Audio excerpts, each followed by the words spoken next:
जय श्री कृष्ण मित्रों, मैं प्रियंका स्वागत करती हूँ आपका जीवन और आध्यात्म में। मित्रों, समय को किसने देखा है? समय कभी भी किसी का भी बदल सकता है, बुरा भी हो सकता है और अच्छा भी हो सकता है।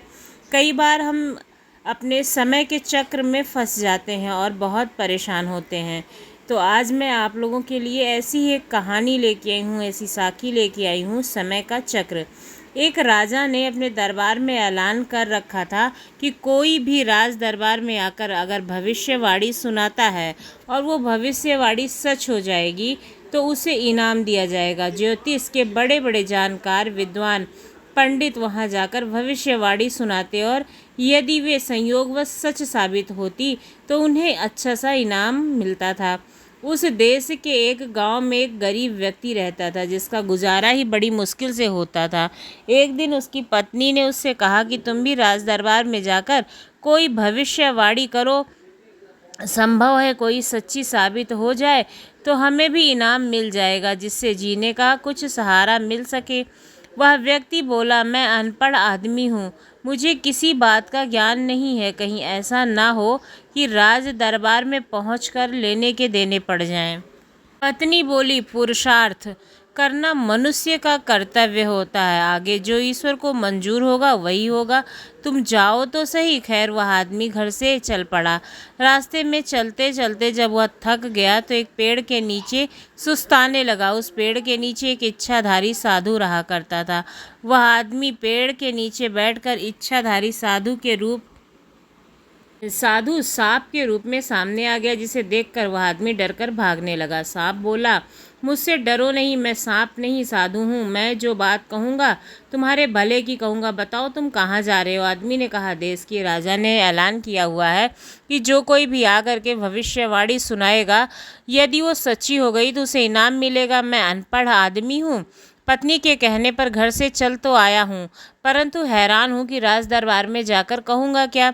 मैं समझ नहीं पा रहा कि इसका परिणाम क्या होगा। वे त्रिकालदर्शी साधु बोले, राज दरबार में जाकर कहना कि आने वाले समय में इस देश में अग्निकांड का प्रभाव बहुत अधिक होगा, इसलिए हे राजन, अग्नि से बचाव का प्रबंध पहले से ही कर लेना अच्छा होगा। आदमी ने राज दरबार में जाकर वैसा ही कहा। राजा ने उस आदमी को अपने पास ठहरा लिया और आने वाले समय की प्रतीक्षा करने लगा। समय आया, अग्नि ने जोर पकड़ा, परंतु राजा ने उससे बचाव का प्रबंध पहले ही कर रखा था, इसलिए कोई विशेष क्षति नहीं हुई। उस आदमी पर राजा का बड़ी ही श्रद्धा हो गई। उसे बहुत कुछ इनाम देकर चलते समय राजा ने कहा, मित्र, मेरे योग्य और कोई सेवा हो तो बताना। उस व्यक्ति ने मन में सोचा कि यह सब तो करनी उस साधु की है जिसके कारण राज दरबार में मेरा सम्मान हुआ तथा माया की प्राप्ति भी हुई। संभव है राजा को इस बात का पता चल जाए कि वह भविष्यवाणी तो किसी और की थी, तो मुझे इसके बदले में दंड मिलेगा, इसलिए उचित यही होगा कि उस सांप को खत्म कर दिया जाए। यह सोचकर राजा ने बोला, हे राजन, यदि आप मुझसे और कोई सेवा पूछते हैं तो कुछ सूखी लकड़ियों को मेरे साथ भिजवाने का प्रबंध कर दिया जाए। कई मजदूर सूखी लकड़ियों के गट्ठे सिर पर रखकर उसके साथ चल पड़े। जब वह उस पेड़ के नीचे पहुंचा जहां सांप के रूप में इच्छाधारी साधु था, तो उस आदमी ने मजदूरों से कहा, यह बिल सांप का है, इसके ऊपर लकड़ियां रखकर आग लगा दो। उन्होंने वैसा ही किया। आदमी ने सोचा कि अब वह सांप मर गया होगा। इस विश्वास के साथ अपने घर गया और राज दरबार से जो कुछ मिला था स्त्री के हवाले कर दिया और सुख से रहने लगा। किंतु मुफ्त का माल थोड़े ही दिन में उड़ गया। पहले जैसी हालत हो गई। स्त्री ने कहा, फिर जाओ, संभव है माया मिल जाए जिससे घर का निर्वाह हो सके। वह आदमी सोचने लगा, जिसकी वजह से मुझे माया मिली थी उसे तो मैंने आग लगा दी, अब कहाँ जाऊंगा और क्या करूंगा। किंतु स्त्री के मजबूर करने पर वह घर से फिर से चल पड़ा। चलते चलते फिर उसी पेड़ के नीचे जा बैठा जहाँ उसे इच्छाधारी साधु मिला था। वह फिर किसी रूप में सामने आकर कहने लगा, मैं वही सांप हूँ जिसके घर को तू आग लगा गया था। यह सुनते ही वह आदमी डर कर भागने लगा। अब वह मुझे नहीं छोड़ेगा। किंतु इच्छाधारी साधु बोला, मुझसे डरो नहीं, मेरी बात सुनो, मैं तुम्हारे भले की बात करूंगा। वह आदमी वापस आया। तब साधु ने पूछा, अब कहाँ जा रहे हो? आदमी बोला, जहाँ पहले गया था अब वहीं जा रहा हूँ। साधु बोला, अब वहाँ जाकर कहोगे क्या? आदमी ने कहा, मैं तो स्त्री के कहने पर जा रहा हूँ, मुझे कुछ नहीं पता है कि मुझे क्या कहना है। साधु ने कहा, अब राजा को कहना कि इस देश में जोर से बाढ़ से नुकसान होने वाला है, बचत का उपाय कर ले। वह आदमी वहां से चल पड़ा और दरबार में पहुंचकर कहा, हे राजन, इस बार देश में पानी बहुत बरसेगा और बाढ़ का खतरा आएगा, अब इसके बचाव का उपाय कर ले। उस आदमी के प्रति राजा की बड़ी ही श्रद्धा हो गई थी। राजा ने उसके रहने खाने का उचित प्रबंध किया और समय की प्रतीक्षा करने लगा। समय आने पर बहुत वर्षा हुई, किंतु प्रबंध होने से कोई नुकसान नहीं हुआ। उसकी बात सच होने पर राजा ने उसे बहुत सा धन देते हुए कहा, हे प्यारे, कोई और सेवा हो मेरे योग्य तो बताना। वह बोला, राजन, धन तो आपने बहुत दे दिया, पर एक दिल की बात कहूँ, पानी से भारी मस्ते देकर कुछ मेरे साथ भेज दीजिए। राजा ने वैसा किया। उस व्यक्ति के पेड़ के नीचे जहाँ सांप मिला था, मजदूरों ने कहा, इस बिल को खोदकर गड्ढा बनाकर पानी से भर दो।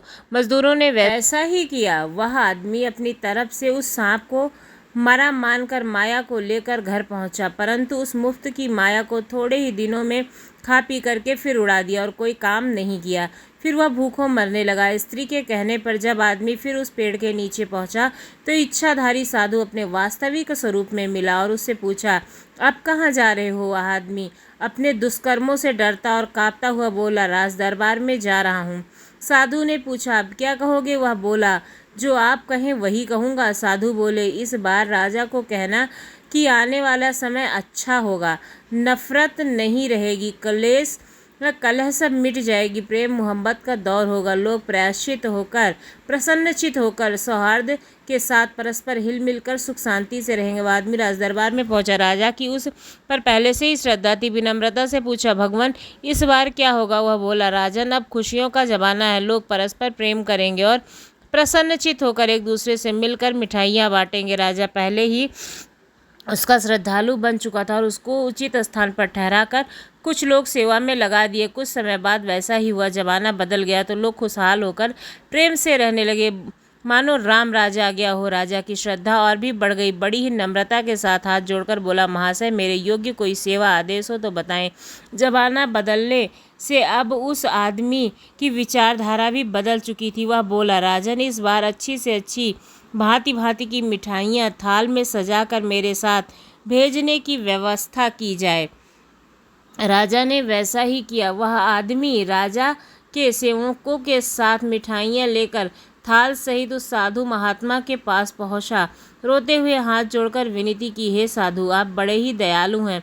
आपने मेरे ऊपर हर बार भलाई की, परंतु मैंने अपने बुरा बर्ताव किया। अपने भाव के हिसाब से मेरे अपराध को क्षमा कीजिए। साधु बोला, बेटा, तुम्हारा कोई दोष नहीं है, वह समय का प्रभाव था जिसके साथ सबको दो चार होना पड़ता है। एक समय ऐसा आया जब देश में अग्नि का प्रकोप था, उसकी आँच मुझ तक पहुँची, क्योंकि मैं भी इसी देश में रहता हूँ। फिर दूसरा समय आया जब पानी जोर से हुआ, असर मुझ पर भी पड़ा, स्वाभाविक है। अब चूंकि समय बदल चुका है, अशांति और कलह का प्रभाव बीत गया है, तो देख लो, मेरे सामने भी मिठाइयाँ आ पहुँची और तुम भी अच्छा बर्ताव करने लगे हो।